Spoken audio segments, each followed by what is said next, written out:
But now to the eating disorder that stems from too much of a good thing. It is called orthorexia. It happens when people are so concerned about eating healthy food, they wind up wasting away to nothing. We read about this unusual problem in Time magazine, and experts say it seems to be on the rise. Claire Shipman has a story of one woman whose pursuit of healthy eating nearly killed her.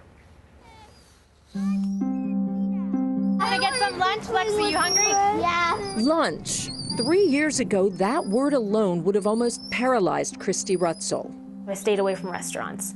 It took me maybe 2-3 hours to even figure out what my next meal was going to be. She was obsessed with healthy eating, going from vegetarian to vegan to a raw food diet, restricting more and more foods. She was so fixated she almost killed herself, shrinking her 120-pound frame in half. My parents told me that doctor came to them and said, you need to prepare for her funeral. We're going to get a chaplain up to the hospital for her. They thought you were going to die. Mm-hmm. Yeah. But this wasn't classic anorexia, Christy says. She says she suffered from something called orthorexia, an obsessive-compulsive disorder that creates severe phobias about eating unpure, unhealthy food. For you, it was not about weight. Not at all about weight. Just wanting my heart to be healthy, wanting my body to be healthy, wanting to make sure that everything I was putting in me was pure and good for myself. It was a diagnosis she found online, and it's one lighting up message boards and blogs alike. While there's some movement toward orthorexia being a separate diagnosis, most experts still think it's part of anorexia. But they do see these symptoms of obsessing over healthy food on the rise. Well, we don't really actually have any data on how common this presentation is, but we do know what we're seeing in the clinic. And often what we're seeing is people who are becoming more and more worried about what's actually in their food. Christy says it was like a mental prison. I think my lowest points were when I was afraid to hang out with people or afraid to have Christmas with my family. I mean, these times are supposed to be joyous and fun, caused me fear and made me just shut myself in my room. And her doctors didn't seem to understand. He's like, you're eating healthy, so just eat more of the good food that you're eating. But she had an epiphany at rock bottom and forced herself back to a normal existence. There are no specific treatments for orthorexia, and those for anorexia weren't working. So she took charge of her own recovery. For me, it was just step by step, just challenging myself, saying, I used to eat this and I used to love it. Why not do it again?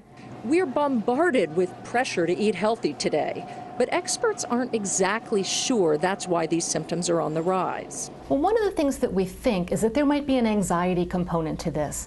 So people might feel that this is a way that they can control their anxiety. Christy worries others are at risk because doctors really don't recognize these unique signs. The hospital helped me gain weight, but they wouldn't deal with all of the issues that came with the orthorexia. And I'm afraid of this food and I don't want to get this disease. At a certain point, you decided you couldn't actually have milk anymore. Yep. So you switched to only soy milk.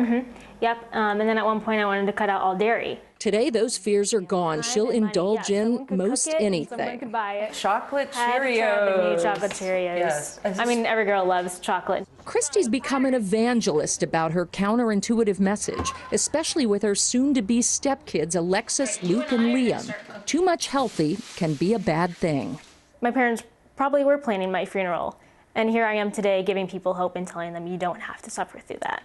For Good Morning America, Claire Shipman, Richmond, Virginia.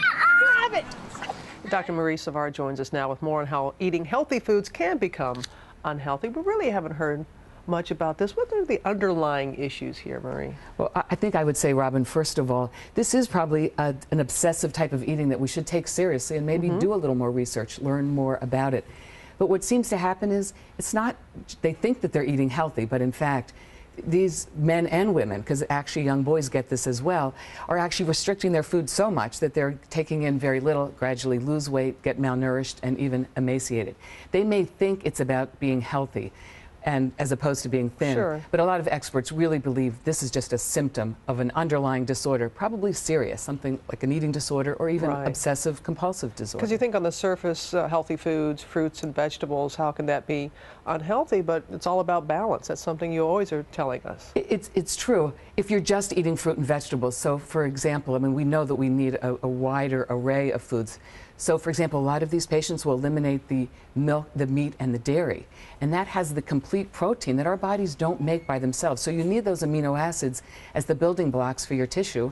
And the same with fatty acids as well. You need essential fats every day because that is an important component of your brain and spinal column. And you get that in seafood, grains, a wide mixture of foods. So it's the diversity of eating. I think this is more an obsession. Yeah, because a lot of people like to think they're conscientious. You know, you always are telling, read the labels, know what's going into your food, what's going into your body. But when do you know when you've crossed the line? What are some of the warning signs, maybe? There are 5 warning signs, and I think the first is just if you see someone who's really worrying constantly about what they're eating, stressing out about it.